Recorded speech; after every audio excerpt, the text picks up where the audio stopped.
সহজ ম্যাচ কিভাবে কঠিন করে জিততে হয় আবারও প্রমাণ করে দিল বাংলাদেশ দল। শেষ পর্যন্ত বাংলাদেশ দল সিরিজের প্রথম ম্যাচে আফগানিস্তানকে 4 উইকেটে হারিয়েছে। বাংলাদেশ আফগানিস্তান সিরিজের প্রথম টি-20 নিয়ে কথা বলতে আমার সাথে যোগ দিচ্ছেন হাসান মাহাদি। মাহাদি, আপনাকে স্বাগত জানাচ্ছি। বাংলাদেশ আফগানিস্তান প্রথম ম্যাচ নিয়ে কথা বলবো, তার আগে বাংলাদেশ নারী দলকে শুভ কামনা জানাতে চাই। আপনি জানেন বাংলাদেশ নারী দল ওডিআই বিশ্বকাপে শুভ সূচনা করেছে এবং পাকিস্তানকে 7 উইকেটের বিশাল ব্যবধানে হারিয়েছে। এক্স্যাক্টলি, ছেলেরা যে কাজটা এশিয়া কাপে করতে পারে নাই সেটা নারীরা ওয়ানডে বিশ্বকাপে করে দেখালো। বরাবরের মতোই বাংলাদেশ নারী দল যারা এশিয়া কাপেরও চ্যাম্পিয়ন, বাংলাদেশ পুরুষ দল যেটা করতে পারে নাই সেটা নারীরা আগেই করেছিল। ওয়ার্ল্ড কাপে পাকিস্তানকে হারিয়ে তাদের শুভ সূচনা। ডেফিনেটলি এবারকার বিশ্বকাপটা বাংলাদেশ নারী দল আরও কিছু চমক দেখাক। হোপফুলি খুবই ফর্মিডেবল একটা টিম, এবং পাকিস্তানকে তারা যেভাবে অলমোস্ট আউটপ্লেট করে দিয়েছে, অলমোস্ট কেন বলছি, টোটালি আউটপ্লেট করে দিয়েছে, একদম ডমিনেট করেছে গোটা ম্যাচে। বোলিং দেখেন, ফিল্ডিং দেখেন এবং ব্যাটিংয়ে দুর্দান্ত। মানে এরকম একটা শুরু ডেফিনেটলি যে কোনো দল প্রত্যাশা করে। বাংলাদেশ দল নারী দলটা একদম বড় দলের মতো শুরুটা করেছে। হোপফুলি যত এই ওয়ার্ল্ড কাপের প্রোগ্রেশন আমরা দেখব, বাংলাদেশ দলের পারফরমেন্স আরও বেটার হবে এবং বড় বড় দলকে হারাবে। হোপফুলি আই থিঙ্ক যদি দলটা সেমিফাইনাল খেলে, এটা বাংলাদেশ ক্রিকেটের জন্য একটা বড় মাইলেজ হবে। বাংলাদেশ নারী দল যদি সেমিফাইনালে খেলে আপনি অবাক হবেন না? অবাক হতে চাই না, কারণ প্রথম ম্যাচ যে ডমিনেট করেছে বাংলাদেশ, এই ডমিনেশনটা ধরে রাখুক। এখন এটা হয় কি, ক্রিকেট হচ্ছে মোমেন্টাম। এত ভালো শুরু, এই শুরুর মোমেন্টামটা ডেফিনেটলি পরবর্তী প্রত্যেকটা ম্যাচে বাংলাদেশ দল কাজে লাগাতে পারবে। মাহাদি, এবার বাংলাদেশ আফগানিস্তান ম্যাচে ফিরে আসতে চাই। বাংলাদেশের টার্গেট ছিল 152 এবং এক পর্যায়ে বাংলাদেশের সংগ্রহ ছিল বিনা উইকেটে 109 রান। সেখান থেকে বাংলাদেশ হঠাৎ করেই 118 রানে 6 উইকেট হারিয়ে ফেলে, অর্থাৎ 9 রানের মাঝে 6 উইকেট হারিয়েছে বাংলাদেশ দল। এবং অসংখ্যবার আমরা এর আগেও দেখেছি সহজ একটা ভালো অবস্থানে ছিল বাংলাদেশ, সেখান থেকে বাংলাদেশ ম্যাচটাকে কঠিন করে জিতে। পুরনো অভ্যাস, যে অভ্যাস আসলে মানুষ অভ্যাসের দাস, এই অভ্যাস থেকে বাংলাদেশ দল আদৌ কবে বেরোতে পারবে কিনা, তার আগে প্রশ্নটা হচ্ছে এই সিরিজে 3 ম্যাচের টি-20 এবং 3 ম্যাচের ওয়ানডে। টি-20 3টা ম্যাচই হবে শারজাতে। প্রথমটা যেখানে হয়েছে, শারজা হচ্ছে আফগানিস্তানের হোম ভেনিউ। শারজাতে এই আফগানিস্তান টিমটা অনেক বছর ধরে খেলে। এই মাঠের প্রত্যেকটা ঘাস ধূলিকণা তাদের যেভাবে চেনা, বাংলাদেশের জন্য কিন্তু তা নয়। 2022 এশিয়া কাপে এই শারজাতেই আফগানিস্তানের কাছে বাংলাদেশ দল হেরেছিল। বাট এই মানে কয়েকদিন আগে শেষ হওয়া এশিয়া কাপে বাংলাদেশ দল আফগানিস্তানকে হারিয়েছিল। আফগানিস্তানের মানে তাদের একটা দাবি ছিল যে তারা এশিয়ার দ্বিতীয় শক্তিশালী দল, অন্ততপক্ষে টি-20 ফরম্যাটে। সো এই টুর্নামেন্ট শুরুর আগে পাকিস্তানের কাছে যেভাবে এশিয়া কাপে হেরে বাংলাদেশ দল ফাইনাল খেলতে পারে নাই, তারপরে কোন দল ফেভারিট, বাংলাদেশ নাকি আফগানিস্তান, সেই প্রশ্নটা ছিল। সেই প্রশ্নের উত্তর ছিল বাংলাদেশ দলের যে ব্যাটিং অর্ডার এবং যে লেজেগোবের অবস্থা আমরা এশিয়া কাপে পাকিস্তানের বিপক্ষে পার্টিকুলারলি দেখেছি, সেই জায়গা থেকে আফগানরা কিন্তু ফেভারিট ছিল। সো আফগানিস্তানের বিপক্ষে বাংলাদেশ যে ফাইনালি 8 বল হাতে রেখে 4 উইকেট ইনট্যাক্ট রেখে ম্যাচটা জিততে পেরেছে, এটার জন্য আমি বাংলাদেশ দলকে অন্ততপক্ষে 3 ম্যাচের সিরিজের প্রথম ম্যাচ জেতাটা, 1-0-তে এগিয়ে থাকাটার জন্য আমি বাংলাদেশ দলকে ক্রেডিট দিতে চাই। আর আপনি যেটা বলেছেন যে সহজ জিনিসকে কঠিন করে জেতা, বাংলাদেশ পাকিস্তান একই রকম, একই নেচারের, কখন কি করবে আনপ্রেডিক্টেবল একটা ব্যাপার। আপনি বলেছেন 109 রানে প্রথম উইকেট পড়ার পরে বাংলাদেশ দল মানে তারপরে 9 রানের মধ্যে হারিয়ে ফেললো হচ্ছে 6 উইকেট। আনবিলিভেবল। মানে যেখানে দুজন ওপেনারই খেলাটা শেষ করতে পারতেন মেবি, যেভাবে তারা আগাচ্ছিলেন সেটা হলো না, সেদিকে এগোচ্ছিল ম্যাচটা। এবং শেষ 3 ওভারে বাংলাদেশের দরকার থাকলো 27 রান। সমীকরণ কিন্তু অনেকটাই কঠিন হয়ে গিয়েছিল। ফাইনালি যাই হোক, credit goes to Nurul Hasan Sohan. Finally ফিনিশারের যেই রোলটা, বা 13 বলে অপরাজিত 23 রান, যে ফিনিশারের রোলটা, এবং একটা ওভারে 2টা ছক্কা মেরেছেন, যে প্রেশারটা ছিল সেই প্রেশারটাকে রিলিজ করেছেন। দারুণ একটা স্কুপ দেখলাম তার কাছ থেকে আমরা, টি-20 উপযোগী খেলা সেটা তিনি করেছেন। ঋষাদ ভালো সাপোর্ট দিয়েছেন, একটা লাইফ পেয়েছিলেন ঋষাদ, বাট এটা খেলার part. What ever, finally Bangladesh দল ম্যাচটা জিততে পেরেছে, এইটাই সবচেয়ে বড় কথা। কারণ 3 ম্যাচের সিরিজ তো, প্রথম ম্যাচটা জিতে থাকলে অ্যাডভান্টেজটা নেওয়া যায়। আবারও বলছি, বাংলাদেশ নয়, এই সিরিজে আফগানিস্তান ছিল ফেভারিট। হাসান মাহাদি, যদি আমরা সোহানের ইনিংসটাকে বাদ দিয়ে দিই, ওই মুহূর্তে তিনি যে 13 বলে 23 রানের আনবিটেন ইনিংস খেলেছেন, সেই ইনিংসটাকে বাদ দিলে আসলে বাংলাদেশের পক্ষে এই ম্যাচটা জেতা কি সম্ভব হতো? আপনি কি মনে করেন? এই ম্যাচটা বাংলাদেশ দল যেই জায়গাটাতে খেই হারিয়েছে, 11.4 ওভারে পড়লো প্রথম উইকেট, তারপরে 15.4 ওভারে বাংলাদেশের 6 উইকেট নাই। গোটা খেলার খোল নলচেটাই বদলে দিয়েছিলেন আসলে রশিদ খান। তিনি 4 ওভার বোলিং করেছেন, 18 রান দিয়ে 4টা উইকেট এবং শেষ দিক 2 ওভার করেছেন। তার মানে হচ্ছে 11 নম্বর ওভার এবং 15 নম্বর মাঝখানের এক ওভার বাদ দিলে তিনি দুটো করে উইকেট নিয়েছেন, মানে জোড়ায় জোড়ায় উইকেট নেওয়া। এবং দেখেন বাংলাদেশি ব্যাটাররা কিভাবে আউট হয়েছেন, স্পেশালি তারা গুগলি রিড করতেই পারেন নাই। সাইফকে দিয়ে মেবি তিনি শুরুটা করলেন, সাইফ ডানহাতি ব্যাটার একদমই পরাস্ত হলেন, তিনি এলবিডব্লিউ হয়েছেন। তারপরে আমরা যদি দেখি যেভাবে জাকের আলী অনেক আউট হয়েছেন, মনে হয় জাকের আলী অনেক আসলে এই দলের ক্যাপ্টেন, কিন্তু এই দলে থাকার মতন অবস্থায় তিনি আছেন কিনা তার কি আসলে বাংলাদেশ বলেই কি সম্ভব? শেষ 4টা ম্যাচে জাকের আলী অনেক মাত্র 24 রান করেছেন, তিনি দলের ক্যাপ্টেন। বাংলাদেশ বলেই কি আসলে সম্ভব যে একজন প্লেয়ার ম্যাচের পর ম্যাচ পারফর্ম করতে পারবেন না অথচ তিনি খেলছেন, একাদশে আছেন? আপনি কাকে নেবেন? লিটন দাস ইনজিওর্ড হয়েছেন, আপনি সৌম্য সরকারকে পিক করেছেন।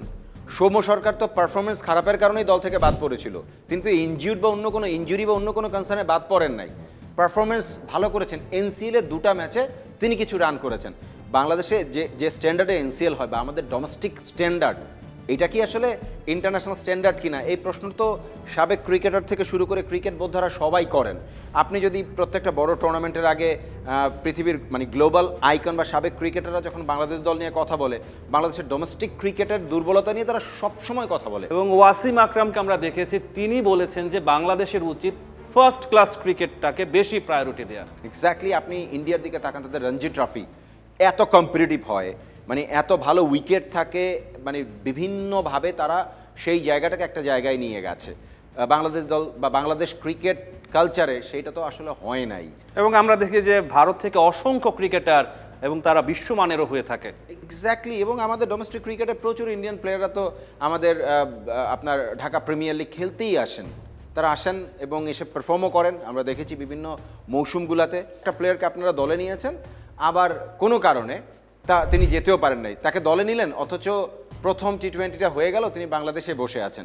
এখন এই উত্তর কে দিবে, কিভাবে দিবে, কোন জায়গা থেকে আসবে? ক্রিকেট বোর্ড হয়তোবা তার জায়গা থেকে একটা ব্যাখ্যা দেওয়ার চেষ্টা করবেন। ভিসা জটিলতা ছিল, তার ভিসা আগেও করানো হয়েছিল, এমন একটা কথা শুনেছি 30 দিনের ভিসা থাকে, সেটা এক্সপায়ার হয়ে যাওয়ার পরে। তাহলে এই কাজটা দ্রুততম সময়ের মধ্যে তো বাংলাদেশ ক্রিকেট বোর্ডকেই করতে হবে। আমি একটা প্লেয়ারকে দলে নিয়েছি, তার ভিসা এক্সপায়ার হয়ে যাবে, তো এই কনসার্নটা কার? আমার, আপনার না? এটা বাংলাদেশ ক্রিকেট বোর্ডের। কোন অথরিটির সাথে কথা বললে, কার সাথে কথা বললে সেই ভিসাটা পাওয়া যাবে, কত দ্রুত পাওয়া যাবে, এই প্লেয়ারটাকে আমরা দলের সাথে কখন ইনক্লুড করব, সেই দায়িত্বটা আমাদের নিতে হবে না? যত ভিসা হয় নাই তো আসলে কোনো অজুহাত হইতে পারে না। কেন ভিসা হয় নাই? কারণ পুরা ক্রিকেট বোর্ড বেসিক্যালি নির্বাচনের মধ্যে মাথা ঢুকাই দিয়ে বসে আছে, তার বাইরে তো আসলে ঘটনাটা কি আসলে বাংলাদেশের ক্রিকেটের প্রকৃত চিত্রটা কি তুলে ধরছে? একদম একদম প্রকৃত চিত্র এটাই। বাংলাদেশ ক্রিকেট বোর্ডের এখন সকল মেকানিজম নির্বাচন কেন্দ্রিক, সব কিছু, সব চিন্তা নির্বাচন। ক্রিকেট বোর্ডের নির্বাচন এই মুহূর্তে আপনার হট কেক বা চেরি অফ দ্য কেক। খেলা হচ্ছে কেকের একদম নিচের পোড়া অংশটা। নাহলে একজন ক্রিকেটার আপনি দলে নিয়েছেন, তাকে আপনি কেন পাঠাতে পারেন না? আপনি 100 অজুহাত দিতে পারেন, এইটা হয় নাই, ওইটা হয় নাই, ভিসা হয় নাই। এক্স্যাক্টলি, এটা বিসিবির ব্যর্থতাই হবে, হতে পারে। আপনি কে কি বলেছে, কেন যেতে পারে নাই, তার 100টা ব্যাখ্যার চেয়েও বড় কথা হচ্ছে তাকে যখন দলে নিয়েছেন, তাকে পাঠানোটা বা দলের সাথে তাকে রাখাটা এনশিওর আপনাকে করতে হবে, না নিয়েছেন কেন? আচ্ছা হাসান মাহাদি, পৃথিবীর আর কোন দেশে ক্রিকেট বোর্ডের নির্বাচনে এতটা হাইপ থাকে? কেন এমনটা কেন হয়? এমনটা কেন হয়? ক্রিকেটটা বাংলাদেশে এমন একটা জায়গায় পৌঁছে গেছে বা জনপ্রিয়তার জায়গা থেকে, যদিও এই দলটা কোনোদিনই একদম বিশ্বমানের দল হইতে পারে নাই, একদম টপ নচ পারফরমেন্স করেছে এমনও হয় নাই, কিন্তু হয় কি, বাংলাদেশে যতটুকু লাইমলাইট বা বিশ্বকাপ খেলা অন্য কোনো দল তো আর খেলতে পারে না। এই মন্দের ভালোর মধ্যে ক্রিকেটটা আছে, ছিল, এখনও আছে এবং হয়তোবা থাকবে সামনে, কিন্তু গ্র্যাজুয়ালি এটা ডেক্লাইন করছে, জনপ্রিয়তায় ভাটা কিন্তু পড়ছে। সো ক্রিকেট বোর্ডে আসার একটা প্রেস্টিজের মতন ব্যাপার। আমি ক্রিকেট বোর্ডের পরিচালক, আমি ক্রিকেট বোর্ডের প্রেসিডেন্ট, আমি তবু একটা সামাজিক স্ট্যাটাস তো তৈরি করে। না হলে প্রকৃত সংগঠকরাও কিন্তু অনেক জায়গায় বাদ পড়ে গিয়েছেন বা যাচ্ছেন, বা নানান ধরনের কিচ্ছা কাহিনী তো আমরা দেখলাম একের পর এক, এখনও শেষ হয় নাই। সেই নাটকের ধারাবাহিকতা আজকে পর্যন্ত, এখন আপনার সাথে আমি কথা বলছি, রাত বাজে প্রায় 1টার বেশি, এখনও সেই নাটকের অবসান আমরা দেখি নাই। উইথড্র হয়েছে একটা অংশ, এখান থেকে চলে গেছেন, স্পেশালি তামিম ইকবাল, তারপরেও শুনি যে ভেতরে ভেতরে আবার নির্বাচন পেছানোর কথাও আসছে, আবার একটা অ্যাডহক কমিটি দিয়ে একটা সার্টেন টাইম পর্যন্ত চালানোর এক ধরনের দাবিও উঠেছে। কত ধরনের মেকানিজম, মানে আপনি চাইলেন হয়ে গেল, আপনি চাইলেন না হলো না, আমি বলছি এটা আপনি বলছেন এটা। কোন দেশে আছি ভাই? মানে কোন দেশ, কোন কালচার, কোন ক্রিকেট বোর্ড? গত 17 বছরে আমরা যা দেখেছি ওয়ান ম্যান শো, এখনো মানে সামহাও কোনো চিত্রের তেমন বিশেষ কোনো পরিবর্তন কোথাও দেখা যাচ্ছে না। যে যায় লঙ্কায় সেই রাবণ। হাসান মাহাদি, বাংলাদেশ ক্রিকেট বোর্ডের নির্বাচনকে ঘিরে আপনি বলছিলেন এই যে একটা সংস্কৃতি তৈরি হয়েছে, নির্বাচন আসলেই বা নির্বাচন ঘিরে বিভিন্ন ধরনের আলাপ আমরা দেখতে পাই, বিভিন্ন ধরনের খবর আমাদের কানে আসে। তাহলে এই সংস্কৃতিটা আদৌ কি বদলাবে বা বদলানোর কোনো প্রেক্ষাপট কি তৈরি হবে? আপনার কাছে কি মনে হয়? দেখেন পের ভাই, 5ই অগস্টের পরে একটা বদলের গান তো আমরা শুনেছিলাম, কিন্তু একটা বাস্তবতা তো মানতে হবে, বাংলাদেশ তো আপনার অন্য কোনো গ্রহের না, আর ক্রিকেট বোর্ডও বাংলাদেশের বাইরে না। তো বাংলাদেশের যে কালচার গত মানে বিগত বছরগুলোতে আমরা যেটা দেখে এসছি তার বাইরে কি আমরা কেউ? আমরা বলি একটা, করি একটা, বিশ্বাস করি আরেকটা। না, আমরা নিজেরাই তো আসলে আমরা কি এটা আমরা নিজেরা জানি না। গোটা জাতিটাই এরকম দ্বিধাবিভক্ত, কি করতে চাই আমরা ক্লিয়ার না। সুতরাং বদলের যে চিন্তা আমরা করেছি বা একটা আশায় স্বপ্ন তৈরি হয়েছে, সেই স্বপ্নটার বাস্তবায়ন আদৌ কতখানি হবে বা আদৌ কোনো দিন হবে কি না সেই ব্যাপারে শঙ্কা, মানে বড় ধরনের কোয়েশ্চেন মার্ক আমি রেখে যাচ্ছি বা রাখছি। এটা খুব মানে সাম্প্রতিক, মানে কি বলে এটাকে, নিকট ভবিষ্যতে এটার পরিবর্তন খুব একটা দেখবো বলে। অর্থাৎ মাহাদি, আপনি বলতে চাচ্ছেন যে ক্রিকেটার যারা, তারা কিন্তু আমাদের সমাজের বাইরের কেউ না। এক্স্যাক্টলি, আমরাই তারা, তারাই আমরা, তারাই আমাদের কারো না কারো আত্মীয় স্বজন, আমরা এর বাইরে কেউ না। সুতরাং গত 17 বছরে যা দেখেছি, যেই ধাঁচ দেখেছি, সেই ধাঁচের এক চিমটি পরিমাণ, চুল পরিমাণ পরিবর্তনের মানে ছোঁয়া কোথাও দেখেছি বলে আমার অ্যাটলিস্ট এই মুহূর্তে মনে হয় না। হাসান মাহাদি, আমি আমাদের যে প্রফেশন, আমরা যেখানে কাজ করি, সেই প্রফেশনটাকে ধরে আমি আগাতে চাচ্ছি। আমাদের এখানে কি হয় যে আমাদের রিপোর্ট, যারা রিপোর্ট আমরা বানাচ্ছি, তাদের রিপোর্টটা প্রতিদিন ভালো হতে হয়। একদিন খারাপ গেলে আমাদের কথা শুনতে হয় যে আপনার রিপোর্টটা আজকে ভালো হয় নাই। ভালো প্রতিদিনই করতে হয়। তাহলে আমাদের ক্রিকেটাররা কেন এটা করছে না? যে তার তো এটা দায়িত্ব, সে যদি আজকে 50 করে, পরের ম্যাচে তাকে সহজ উত্তরটা আপনাকে বলি, ইন্টারন্যাশনাল ক্রিকেট আপনি বাজে পারফর্ম করে বাদ পড়েন, তারপরে আপনি বাদ পড়ার পর আপনার জায়গায় যিনি ঢুকেছেন তিনি অথবা যিনি দলে আছেন তাদের মধ্যে কেউ একজন খারাপ করেন, তখন যিনি বাদ পড়েছিলেন তাকে আবার ওই দলে নেওয়া হয়। তার মানে হচ্ছে আপনাকে পারফরমেন্স না দেখিয়েও জাতীয় দলে খেলার সুযোগ তৈরি হয়ে যায়, কারণ অন্যরা খারাপ খেলে, পাইপলাইনে প্লেয়ার নাই, শর্টেজ আছে এবং হেলদি কম্পিটিশন নাই। তো আপনি পারফর্ম না করে দলটা গ্যারান্টি দিচ্ছে যে আপনি খারাপ খেললেও আপনি বাদ পড়বেন, এমন কোনো কিছু কি কাজ করে? পরে ওই বাদ যাকে বাদ দিয়েছেন তাকে আবার নিচ্ছেন। তো সৌম্য সরকার তো বাজে পারফরমেন্সের কারণে বাদ পড়েছিল। এনসিএলে 2টা ম্যাচ পারফর্ম করে যে তিনি একদম মানে হাতি ঘোড়া বেশ কিছু মেরে ফেলেছেন, ব্যাপারটা তো তা না, কিছুই না। মানে সূর্যবংশীরা যেরকম পারফর্ম করে, জয়সওয়ালরা যেরকম পারফরমেন্স করে, এরকম প্লেয়াররাও তো ইন্ডিয়ান টি20 দলে ঢোকার সুযোগ পায় না।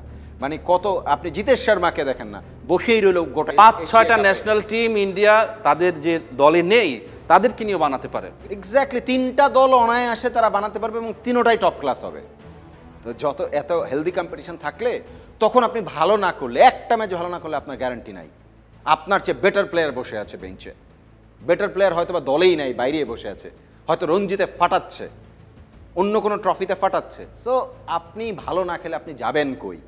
আপনাকে যদি কামাতে হয়, কামাই করতে হয়, রুটি রুজি করতে হয়, আপনাকে ক্রিকেটটা খেলে পারফরমেন্স করে তারপরেই আপনি কোটি কোটি টাকার ব্যাংক ব্যালেন্স তো এমনি হয়ে যায় না, চেহারা দেখে কেউ দিয়ে দেয়, পারফরমেন্সই দেয়। আচ্ছা মাহাদি, সাকলাইন মুশতাকের আমি একটা ইন্টারভিউ দেখছিলাম গতকাল, তিনি বাংলাদেশের স্পিন বোলিং কোচও ছিলেন। তিনি বলেছেন যে একটা ন্যাশনাল টিমে যখন প্লেয়ার নেবে তার মতে 3টা মানদণ্ড দেখা উচিত। নাম্বার 1 হচ্ছে এক্সপিরিয়েন্সের কথা তিনি বলেছেন, নাম্বার 2 হচ্ছে গেম চেঞ্জিং, অর্থাৎ গেম চেঞ্জ কে কতটা করতে পারে সেটা দেখা উচিত, এবং 3 নাম্বার হচ্ছে আন্ডার প্রেশার আপনি কীরকম পারফরমেন্স করেন সেটা দেখা উচিত। তো এই 3টা মানদণ্ড মাথায় রেখে আমি বাংলাদেশের এখন যে দল রয়েছে সেখানে আপনি মুস্তাফিজুর রহমান ছাড়া আর কাকে কাকে দেখতে পান? আমি এই দলটাতে স্পেশালি মুস্তাফিজ তো ডেফিনেটলি দলের এক্সপিরিয়েন্স ক্যাম্পেইনার, রেগুলার বেসিসে পারফর্মটা করছেন। মাঝখানে একটু পারফরমেন্সের ঘাটতি আমরা পেয়েছিলাম, আবার রাইট শেপে ব্যাক করেছেন মুস্তা, রেগুলার ভালো বোলিং করছেন, স্পেশালি ডেথ ওভার্সগুলোতে তিনি সত্যি আউটস্ট্যান্ডিং। তার বাইরে এই দলে আপনি যদি বিভিন্ন মানদণ্ডের কথা চিন্তা করেন তাহলে আমি লিটন যেহেতু ইনজুরিতে খেলতেই পারছেন না, তিনি নাই, মানে বাংলাদেশের প্লেয়ারদের এত লিমিটেশনস, ম্যাক্সিমাম প্লেয়ার আসলে খুবই লিমিটেড শট খেলতে জানে। লিটন আমি তাকে বলবো যে তিনি খেলতে জানেন, গোটা মাঠের সব দিকে খেলতে জানেন। Tanzid Tamim as a very classic player, আমার কাছে মনে হয় ওর ভবিষ্যৎটা ভালো। তিনি যেভাবে খেলছেন আজকেও দেখেন, একটা সময় ক্রুশাল মোমেন্টে গেমটা শেষ করতে পারতেন, ইনিংসটা বিল্ড করেছেন, 50 করে ফেলেছেন, অন্য প্রান্তে উইকেট পড়ছে, তিনি আছেন সেট ব্যাটার, তাকে শেষ করে আসা উচিত ছিল, তিনি সেটা করতে পারেন নাই, খুবই ভার্নারেবল পজিশনে গিয়ে হঠাৎ করে আউট হয়ে গেলেন। পারভেজ ইমন এক্সপ্লোসিভ বাট অনেক লিমিটেশন, এবং একই ওভারে আমরা দেখেছি দুইটা লাইফ। হ্যাঁ, 5 নম্বর ওভার যেটা মোহাম্মদ নবী করছিলেন সেখানে তিনি মনে হয় 19 রানের মাথায় একবার একটা ক্যাচ দিয়ে বেঁচে গেলেন, পরে মেবি আবার 27 রানের মাথায় না 23-24 রানের মাথায় আরেকটা লাইফ তিনি পেলেন, সহজ ক্যাচ পড়ে গেল। তো পারভেজ হোসেন ইমন যেই ধরনের শট খেলার চেষ্টা করেন একই রকমভাবে টেনে নিয়ে মিড উইকেটের ওপর দিয়ে, কিংবা আপনার কখনো কখনো মেবি তিনি ফাইন লেগ ট্রাই করেন, কিংবা লং অনের ওপর দিয়ে ট্রাই করেন, আমি জানি না। আপনি বলতে চাচ্ছেন উইকেটের চারপাশে তিনি খেলতে পারেন না, সব দিকে আসলে তার হাতে শট নাই, এবং একই ধাঁচের শট খেলার চেষ্টা করেন। স্পিনার এগেনস্টে ম্যাক্সিমাম সময় তিনি সুইপ খেলার ট্রাই করেন, এটা রিস্কি শট। যখন আপনি সোজা খেলতে পারবেন তখন বেটার। আপনি তানজিদ তামিমকে দেখেন যেভাবে তিনি তুলেছেন, একটুখানি আপনার কি বলে এটাকে ইনসাইড আউট করে খেলা, বা সামনের পায়ে গিয়ে বলটাকে তোলা, একদম জায়গায় দাঁড়িয়ে একটু অনায়াসে খেলা, যেটাকে আমরা বলি যে এফর্টলেস 6 মারা, সেটা পারভেজ হোসেন ইমনের মধ্যে থাকে না। পারভেজ হোসেন ইমন যে কারণে আসলে একাধিকবার সুযোগ পেয়েছেন, মিস হিট করেছেন, কারণ গায়ের জোরে খেলার চেষ্টা করেন, তো টাইমিংয়ের উপরে কম ডিপেন্ড করেন, আর অনেক বেশি শট তার হাতে নাইও, যেটা তানজিদ তামিমের সেই লাক্সারিটা আছে তার মাঝে।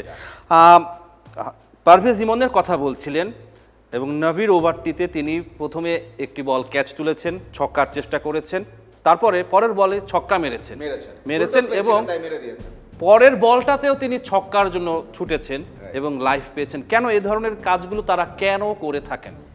এখানে কথাটা হচ্ছে কি যে আপনি এখন মডার্ন ক্রিকেটে আপনি যদি অভিষেক শর্মার খেলা দেখেন, তাকে পাঠানোই হয় সেই লাইসেন্স দিয়ে প্রত্যেকটা বল মারবা, তোমার স্ট্রাইক রেট কয় বল, you go and kill the bowler, exactly 20টা বলের দেওয়া হয় যে 20 বল খেলবা তুমি, এই 20 বলে তোমার স্ট্রাইক রেট অ্যাবভ 200 থাকতে হবে, কত রান করবা এখন, মানে এটা টিম বদর করে না। এবং অভিষেক শর্মা ওই 20 বলে লাইসেন্স নিয়ে নামে, সেটাকে 70, 75, 76 রান করার পরেও ইরফান পাঠান এবং বীরেন্দর সেহবাগ যখন তার সাথে কথা বলছিলেন, আমি একটা লাইভ শো দেখছিলাম, তখন বীরেন্দর সেহবাগ তাকে বলছে যে অভিষেক, ইউ আর ভেরি ইয়াং, তুমি 70 থেকে 76 রান করো, মানে 70-80-র মধ্যে রানটা করছো, ওয়াই নট 100-এ নিয়ে যাচ্ছ, তুমি এখানে ল্যাক করছো। এতেও সন্তুষ্ট না, যেখানে Abhishek Sharma strike rate above 200, 205, 210, 225-এর কাছাকাছি, সেখানে এই প্লেয়ারকে তারা বলছে যে হচ্ছে না, তুমি 70 করে আউট হয়ে যাচ্ছ, 76 করে আউট হয়ে যাচ্ছ, কেন 100 করছো না? আর আমাদের মানে 30-35 রান 40 রান হলে আমরা মানে খুবই খুশি যে আরে ভাই, তো একটা দারুণ ইনিংস, 40 তো করেছে একটা মানুষ। আজকে তানজিদ তামিম 51 করেছেন, তার অবশ্যই এই ম্যাচটা শেষ করে বের হওয়া উচিত ছিল। পারভেজ ইমন পারবেন না সেটা জানি, তানজিদ তামিম পারতেন, তিনিও শেষ করতে পারেন না। এই যে ভালো খেলতে খেলতে একটা 50 হয়েছে, রিল্যাক্স হয়ে গেছে, আচ্ছা আমার তো আগামী 4 ম্যাচের নিশ্চয়তা, আমি তো 50 করেছি, মানে আমার আর টিম থেকে কে বাইর করে, একটাও তো 50 নেই। এই যে গ্যারান্টি, বাকিরা পারফর্ম না করতে পারা, আন্ডার পারফরমেন্স প্লেয়ারের কারণে একজন 50 করলে সে 10 ম্যাচের লাইসেন্স পেয়ে যায়, ইন্ডিয়ান টিম এটা সম্ভব? কখনো পারবেন? সেটা হবে না। হাসান মাহদি জাকের আলী অনেকের কথা বলছিলাম আমরা, ক্যাপ্টেন ছিলেন তিনি এবং ব্যাটিংয়ে ভালো করতে পারছেন না। তিনি যে কাজটা করেছেন, রশিদ খানের বলে আউট হয়েছেন এবং এলবিডব্লিউটা দেওয়ার পরে তিনি সাথে সাথে রিভিউ নিয়েছেন। এটা আবার নাসির হোসেন, বাংলাদেশের সাবেক ক্রিকেটার, তিনি এটা নোটিস করেছেন এবং তিনি লিখেছেন যে এরা এতদিন ধরে ক্রিকেট খেলে, তো ওরা পায়ে বলটা লাগার পরে বোঝে না কেন যে কোনটা আউট আর কোনটা আউট না।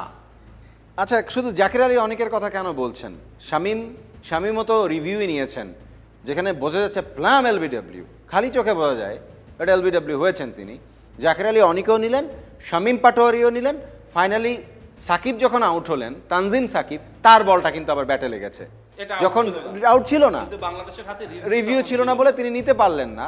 বা তার রিভিউ অ্যালাউ করা হলো না, নাহলে তানজিম সাকিব ওই মুহূর্তে বেঁচে যেতে পারতেন।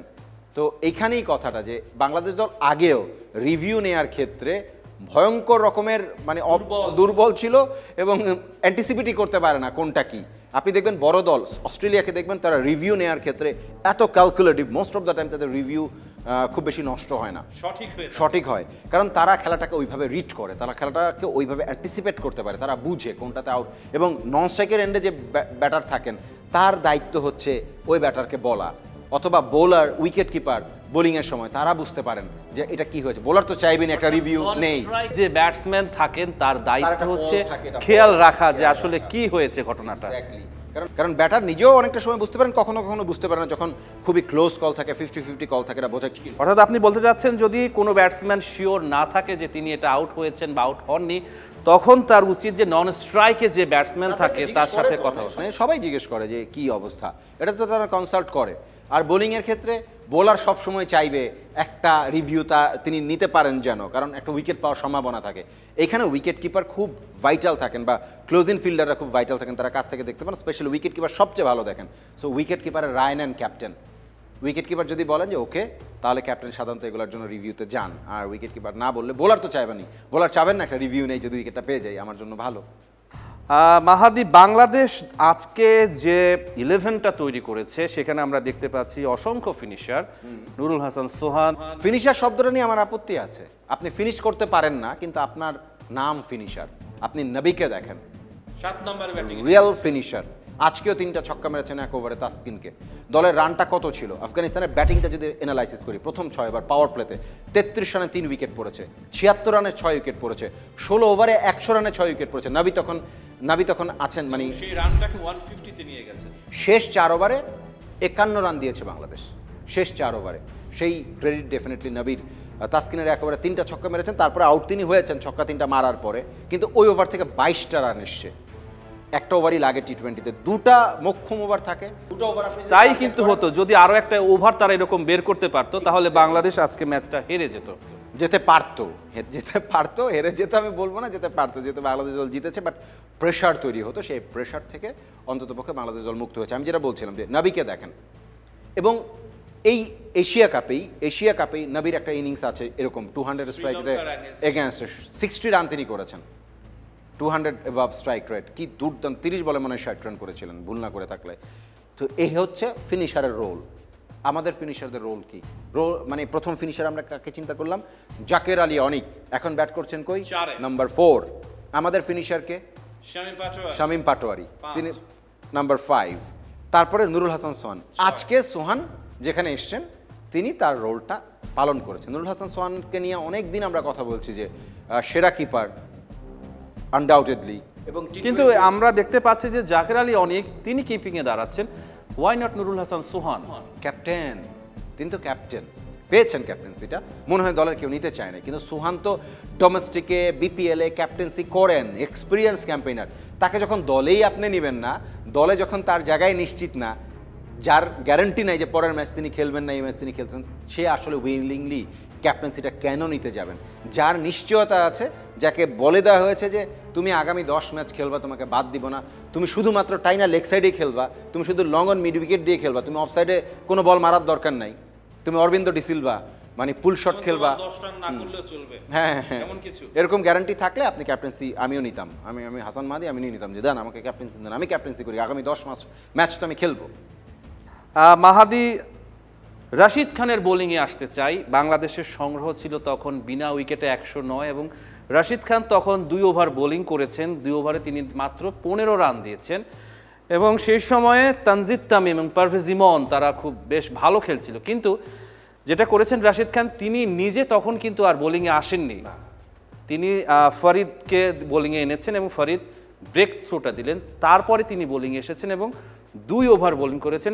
শেষ 2 ওভারে তিনি 3 রান দিয়েছেন এবং 4টা উইকেট নিয়েছেন। এক্স্যাক্টলি, আমি সেটাই বলছিলাম। রাশিদ খান, আমার সামটাইমস মনে হয়েছে যে বাংলাদেশ দলের রানটা যে মানে ওপেনিং পার্টনারশিপটা যে 109 পর্যন্ত এসছে, মানে রশিদ কেন মানে শুরুটা করেন নাই, মানে তিনি কেন পাওয়ার প্লের অন্ততপক্ষে প্রথম 4 ওভার চলে যাওয়ার পরে শেষ 2 ওভারে মানে 5 নম্বর ওভারে তিনি আসতে পারতেন মেবি, আমি জানি না। অবশ্য 5 নম্বর ওভার নবী করছিলেন, নবী যেহেতু 2টা বাহাতি ব্যাটার, সুতরাং একজন অফ স্পিনার সেই জায়গায় তারা ইফেক্টিভ মনে করেছেন। নাবি তো ব্রেক থ্রু দিতেই পারতেন, ফিল্ডাররা ক্যাচ নিতে পারেন নাই, নাহলে ইমন তো 19 রানের মাথায় আউট হয়ে যান। তার রানটা যে 54 হয়েছে সেই জায়গা পর্যন্ত তিনি জানি না বাংলাদেশ দল, এবং তিনি আজকে ম্যান অফ দ্য ম্যাচ হয়েছে, এটা কি আপনাকে অবাক করেছে নাকি? আমার হিসেবে most valuable player undoubtedly Rashid Khan. 4 ওভারে 18 রান দিয়ে 4 উইকেট, বাংলাদেশের কলিজার পানি শুকিয়ে দেওয়ার কাজটা তিনি করেছিলেন। আবারও বলি, credit goes to Nurul Hasan Sohan এবং একটা লাইফ পাওয়া রিশাদ হোসেনের। রিশাদের ক্যারিয়ারের শুরুটা আমরা চিন্তা করছিলাম যে একজন খুবই চমৎকার স্পিনিং মানে লেগ স্পিন করেন, তার সাথে একজন handy batter, utility cricketer, but ব্যাটিংটা তো ভুলে গিয়েছিলেন হয়তোবা। আবার আস্তে আস্তে সেই সেই সেই যেই মানে স্মৃতিশক্তি হারিয়ে ফেলেছিলেন ব্যাটিংয়ের, সেটা আবার ফিরে আসছে। মানে আমি কোথায় কোন জায়গায় একটা দুটো ধাক্কা খাওয়ার পরে আসে না, ওরকম ঝিরঝির সিনারিও আসছে আস্তে আস্তে। বাংলাদেশের বোলিং নিয়ে যদি বলেন, আজকে বাংলাদেশের বোলিংটা কার বোলিংটা আপনাকে বেশি আনন্দ দিয়েছে?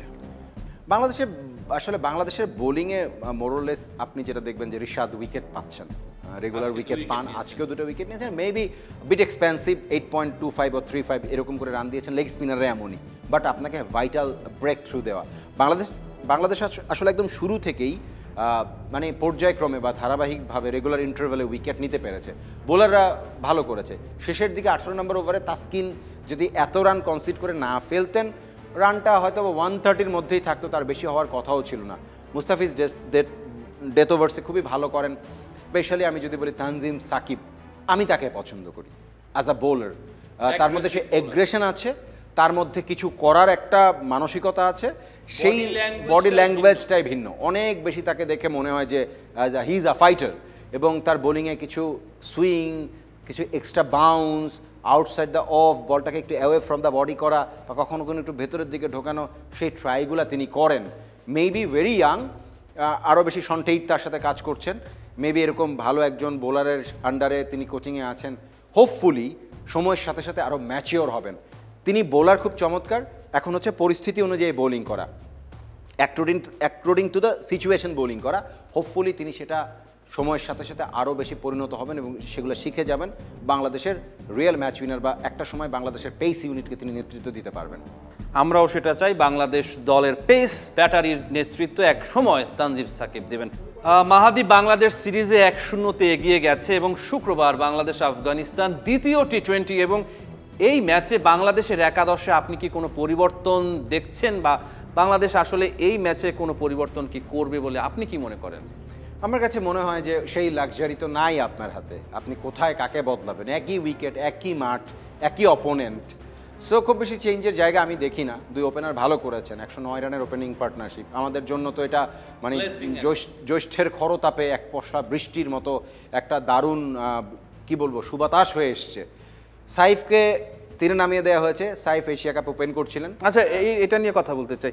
এই যে সাইফকে হুট করে 1 ডাউনে নামিয়ে দেওয়া হলো, তিনি তো আমরা দেখেছি এশিয়া কাপে ওপেন করছেন এবং ভালো করেছেন, এর কারণে কি তার ব্যাটিংয়ের টেম্পোটা কিছুটা কি নষ্ট হয়েছে, এমন কিছু কি মনে হয়? আমার কাছে এটা মনে হয় নাই। নাম্বার 3 খুবই ভাইটাল একটা জায়গা, আমাদের ক্যাপ্টেন লিটন খেলেন এই নাম্বার 3 পজিশনে, ভেরি ভাইটাল। রিকি পন্টিং এখানে ব্যাট করতেন। নাম্বার 3 সব সময় পারভেজ হোসেন ইমনকে যদি আপনি দলে রাখতে চান, আপনি খেলাবেন কে? ওকে তিনি খেলাবেন নাকি মোর টেকনিক্যালি সলিড ব্যাটারকে তিনি খেলাবেন? সাইফ তো অন্ততপক্ষে পারভেজ ইমন হচ্ছে টেকনিক্যালি তো সলিড অ্যাটলিস্ট, তো পারভেজ ইমনকে আপনি ওই খরচের খাতায় ধরে রেখে ওপেন করতেই পাঠান। নতুন বলটাকে যতটা পিটিয়ে তিনি একটু রান বের করে দিতে পারেন, একটা ফ্লাইং স্টার যদি দিতে পারেন আজকের মতো, ভেরি গুড। আর না পারলে খরচ 10 জন নিয়ে চিন্তা করবেন। So Saif I think number 3। Asia cup আমরা দেখেছিলাম একটা ম্যাচে এগেনস্ট ইন্ডিয়া, মেবি পারভেজ ইমনকে নিলেন, তানজিদ তামিমকেও নিয়েছেন, আবার সাইফকেও নিয়েছেন।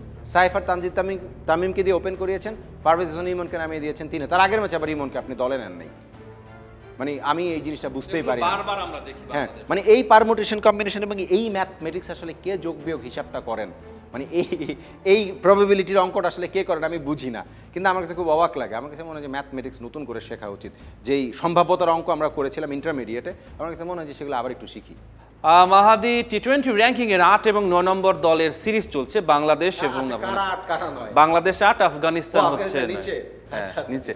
এখন আমরা সম্প্রতি দেখতে পেয়েছি যে নেপাল র্যাঙ্কিংয়ের 18 নম্বর দল, তারা হারিয়ে দিয়েছে সিরিজে, টি-20 সিরিজে ওয়েস্ট ইন্ডিজকে, যারা র্যাঙ্কিংয়ের 6 নম্বরে আছে। ওয়েস্ট ইন্ডিজের জন্য মায়াই লাগে আমার, মানে Gordon Greenidge, Viv Richards, sir Vivian তাদের লেগ্যাসি বহন করছে। ব্রায়ান লারা, যার ব্যাটিং দেখে ক্রিকেটের প্রতি আমার মানে ভালোবাসা তৈরি হয়েছে, সেই দলটা নেপালের কাছেও হারে। মানে এটাকে বলে হচ্ছে মানে কি বলে এটাকে, যে নক্ষত্রের পতন। মানে আমার মানে ম্যাটার্নাল গ্র্যান্ডফাদার একটা কথা বলতেন যে ঘাট আঘাত হয়, আঘাত হয় ঘাট। এখন আঘাত ঘাট হচ্ছে এক্স্যাক্টলি। আমি সেই কথাটা কেন বলছি যে বাংলাদেশের আসলে আফগানিস্তানকে হারানোর পর আত্মতৃপ্তি থাকা উচিত নয় বলে অ্যাটলিস্ট আমি মনে করছি, কারণ নেপাল যেভাবে ওয়েস্ট ইন্ডিজকে হারিয়েছে, বাংলাদেশের টার্গেট হওয়া উচিত তার চেয়েও বিশাল।